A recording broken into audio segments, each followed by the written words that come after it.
So you need to be more strategic. Apply for those jobs that closely match your qualification, those jobs that align to your align with your career goals, and those jobs that you feel, or rather you know, you can add more value. So this is the trick. When you see a job description or when you see a job advert, please take time to go through that job description and assess your skills and your qualifications and even your CV. Does it align? Does your previous experience align to what that employer is looking for?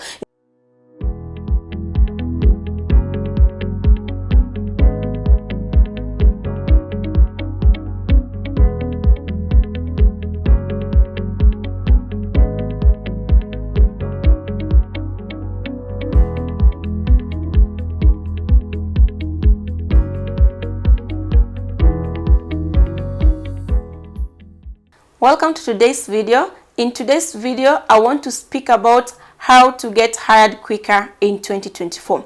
We already know that job search is a full-time job. Job search can be draining both emotionally and even financially. So what is it that you need to do as a job seeker to stand out and to put yourself outside there that employers or recruiters can easily find you? This means that you have to set yourself apart from any other person who is looking for a job. The job market is increasingly getting competitive. So what is it that you need to do to stand out, to be visible to the potential employers or to the recruiters? That is what I want to share with you in this video.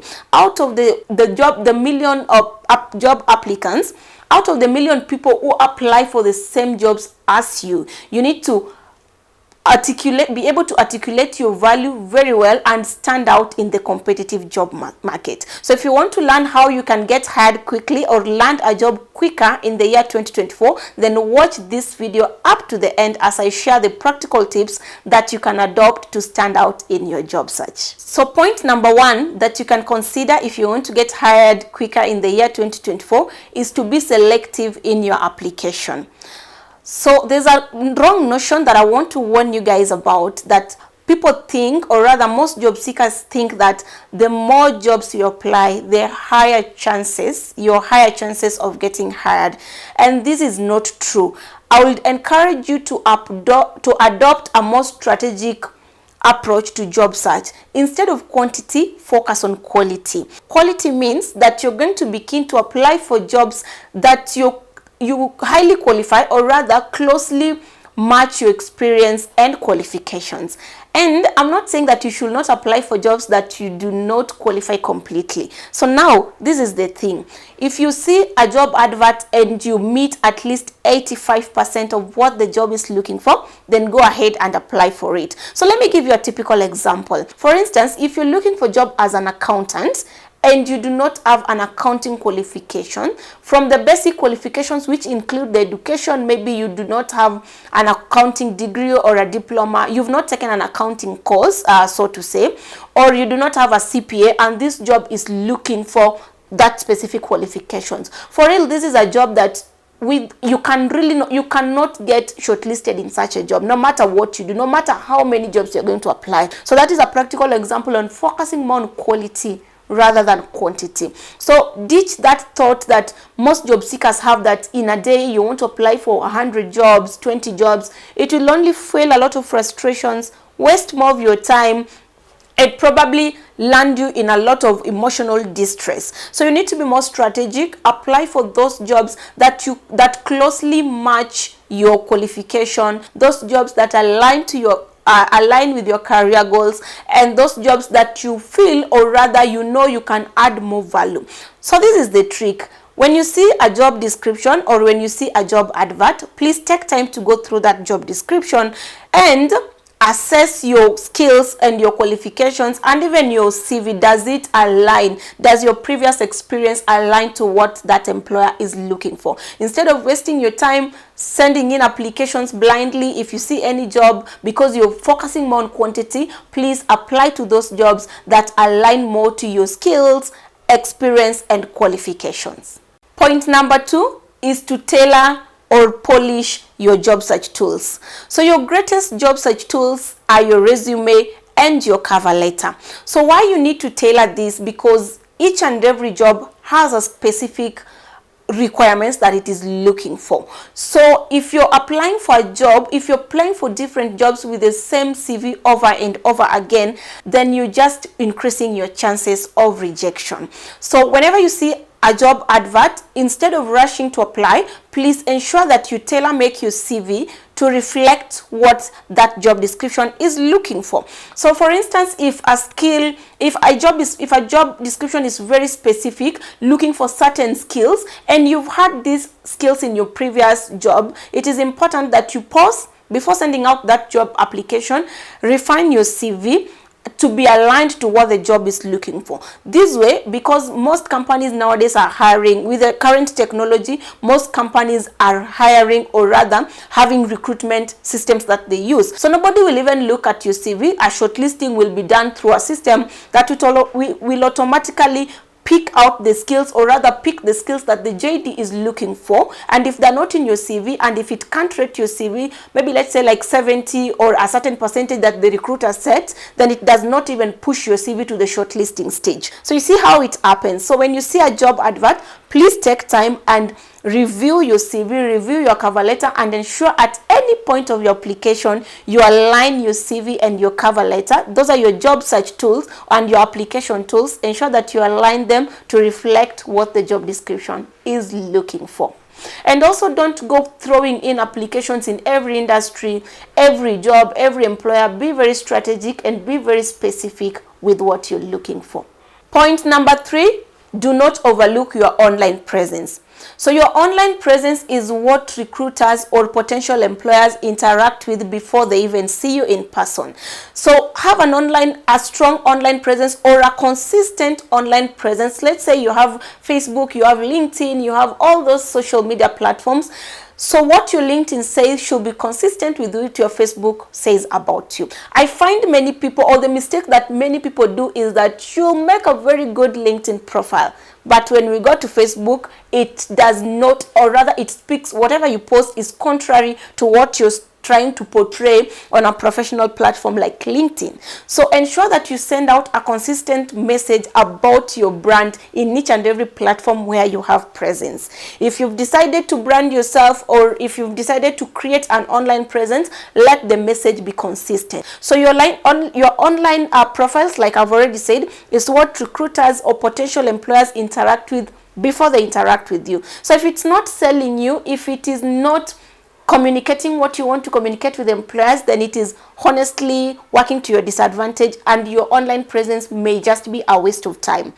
So from today, if you're watching this video, ensure that you're going to be very intentional, very strategic on what you post online, on how you craft your message, and send a consistent message to every audience or the potential employers and recruiters who interact with your online content, or with your content in whatever platform that you are in. The next tip is to polish your interviewing skills. So let me ask you one question. The other time I was interacting with someone who told me in the year 2023 they did 15 interviews. And the first thing I told him was that now he needs to check on his interviewing skills, because getting to 15 interviews alone, that means he was applying for jobs that he qualified for. His CV was actually speaking good about him. Probably his cover letters were doing wonders as speaking good about him. But he got to 15 interviews but did not get the job, by the way. He did not get any job. So if you consistently get yourself attending interviews, your CV is good enough to get you to interviews, but you do not get jobs, then there is a problem with your interviewing skills. So it is important, if you want to get a job faster in this year 2024, you have to look at your interviewing skills, polish your interviewing skills from how you appear for interviews. They always say first impression is the last impression. Dress to kill, dress for the interview. Both virtual, the video interviews or the in-person interviews. I'm just giving you a bit of the tips, but of course I have done a video on how you can prepare effectively for an interview that you can always watch. So you need to prepare well for the interview. Ensure that before you attend any job interview, understand the job, because if you don't understand the job, and you can only understand the job by thoroughly going through the job description, reading through the JD, and aligning what you're going to say in that interview with what that job description is looking for.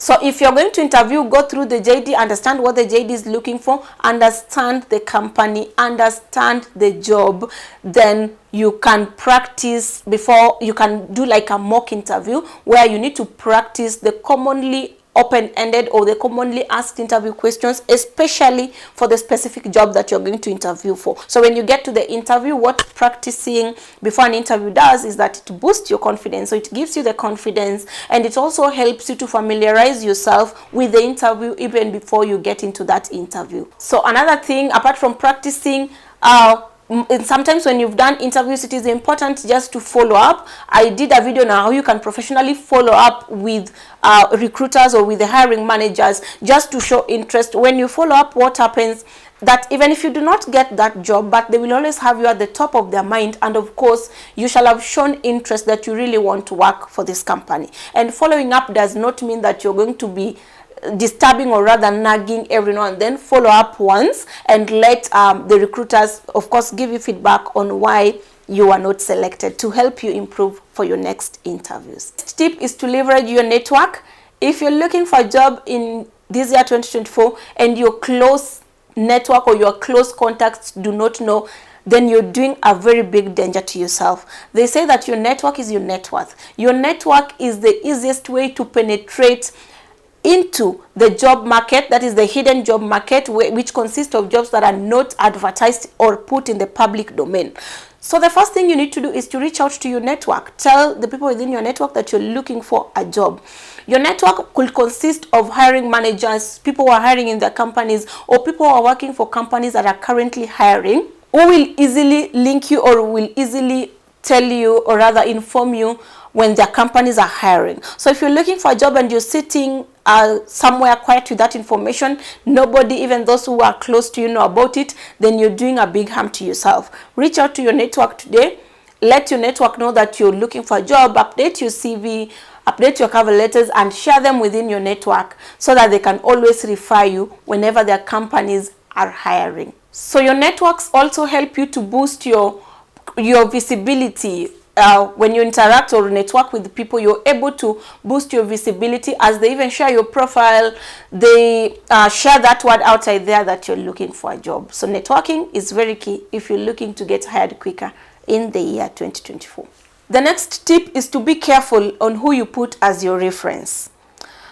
When you're looking for a job, of course, even in your CV, there are referees that employers will be reaching out to every time you want to be hired. I'd listened to a very painful story of how somebody was looking for a job consistently, but they couldn't get a job because there was one referee they put in their CV who was giving negative information out of malice, unfortunately. You see, sometimes it is good when the negative information is a true reflection of who you are. Even maybe when you left your last job in wrong terms and an employer is mentioning that, if it is true, it's okay. But if you put a referee who will not speak good of you, or a referee who is not available to respond when a potential employer sends out a reference request. So when you're looking for a referee, the things that you need to consider is someone who is available, someone who is looking to put out a good word for you, and someone who will give recruiters or potential employers a prompt response wherever they reach out. They should also be someone who know you, probably someone you've worked with, who know your potential, and someone who genuinely believes in what you can say, so that when they're contacted by the potential employers, they're able to put in a good word for you, put in a positive word, and help you to further sell yourself to these employers. So if you're applying for jobs this year, please be careful on who you're putting on that CV or who you're sharing with the recruiters or potential employers as your referees. The next tip is to consider freelancing or volunteering. So why freelancing or volunteering is good is that it helps you to close any employment gap that you can have, especially if you don't have a job, because they can be listed in your CV as solid work experience. So also, as you freelance or you volunteer, you're continuously building on your skills. So even if you go back to work, you're not going to have any skill gap in your job. And it also helps you to keep up with the market trend because you're constantly interacting and engaging with people within your space. Another good thing about freelancing or volunteering, that even as you look for a job, you have a source of income, guys. You have a source of income to take care of your daily or immediate financial needs. And freelancing or volunteering can also play a great part in helping you get to know about opportunities, because as you interact with people, they probably will be telling you of opportunities, or even the companies or the organizations that you're volunteering with. If they're hiring, because you're there, they've seen what you can do, they've interacted with you, they've tested and seen your work, they will probably be in a position to consider you first, even before they take that job advert out. And most importantly, freelancing or volunteering constantly communicates a good message about you by telling people that you're a person, or you're not selective, or you're not selective rather. So you're somebody who's very serious about their growth, and you're willing to take up an opportunity as long as it is something that is helping you to build towards getting to where you want to be. The next tip is to consider using a recruiter or a staffing agency. Staffing agencies always receive a lot of job requests or hiring requests from employers. They have access to a lot of jobs. Most companies use recruiters or staffing agencies to fill vacant positions. So if you register your resume, or if you register your profile with a staffing agency, then you stand a higher chances of getting to be notified whenever there are jobs. So and as you use staffing agencies or recruiters, guys, you need to be very careful with the person that you use. Number one thing I always advise job seekers is to do not pay a staffing agency or a recruiter to land you a job. Why you shouldn't pay is because the recruiters or staffing agencies charge a recruitment commission, and it is the work of the employer who is using them to fill a vacant position to pay them a recruitment commission, and not you paying as a job seeker. So please don't pay any staffing agency or a recruiter to land you a job. Instead, register in their websites, or share your profiles or your CVs with them, so they are able to reach out to you when they have jobs, or when they're looking to fill positions where you qualify. The next tip is to try and reveal an extra skill that you have when you're looking for a job. So let me give you a practical example, and why I'm saying this is because employers are looking for people who are dynamic. There are so many things that we are doing outside life. I'm employed full-time, or you are employed full-time, but there are other extraordinary and exceptional skills that you have that can help an employer. So for instance, if you're being hired maybe as a marketing professional, and outside work, either you're doing a lot of events, you're able to organize events, bring people together, you're doing a great job maybe with your social media, and that still is marketing. So this skill can actually align to what can help an employer. So don't shy off from mentioning, or rather don't shy off from selling yourself with a skill that may not be directly related to your work, but you're good at it outside. If you're an art person, if you're good in arts, or whatever skill that you're doing outside, if you're maybe good with dealing with the community, most employers want to penetrate or work well with the communities that they serve. If you can get into the community, engage well with the community, then for sure you're going to be a plus to an employer in terms of maybe penetrating the community, engaging with the communities that they serve, that most employers really prioritize. So what skill is it that you have that you're doing so well outside work? Is it organizing events? Is it bringing the community together? What is it that you're doing well? Is it singing? Is it graphic design? Even if you're a HR like I am and you're good in graphic design, there's a way that you can help an employer with that skill. Every employer is looking for an employee who have an extra skill, someone who can be able to do more than what they are employed for. Now that is the secret. And if you're able to sell yourself well even in that extra skill, then you stand a chance to get employed, because a potential employer will see that you're able to add an extra value. So one way that you can be able to, or ways that you can be able to exhibit this extra skill that you have that might not be reflecting in your professional life, is you can create a website, have your portfolio, or what are the things that you've done there. You can be blogging or doing articles about it, or you can even be making videos like what I'm doing about what you can do extra that can help you to sell, and can help you to sell yourself more even in the job search process. The next tip that you can't ignore is to embrace latest technology. The technology is shifting the world so fast, and you can't avoid to embrace technology in whatever industry that you have. Do you understand, or do you know the technological trends in your industry and how you can use them to help your employer's business or to help a potential employer's business get ahead? So even today, maybe even if you're making your resume or if you're practicing for an interview, we have videos like just the one you're watching now, a lot of tutorials online. You can use AI now that we are in the era of AI, even to modify and make your CV. There are so many technological tools or technological advancement that can help you stand out as a job seeker. So which technology are you going to adopt in 2024 to help you, even using technology to work on your LinkedIn profile, using technology to learn a course or to learn a skill, which most of them are completely free, like watching a YouTube channel, maybe getting to register for free courses online that can help you.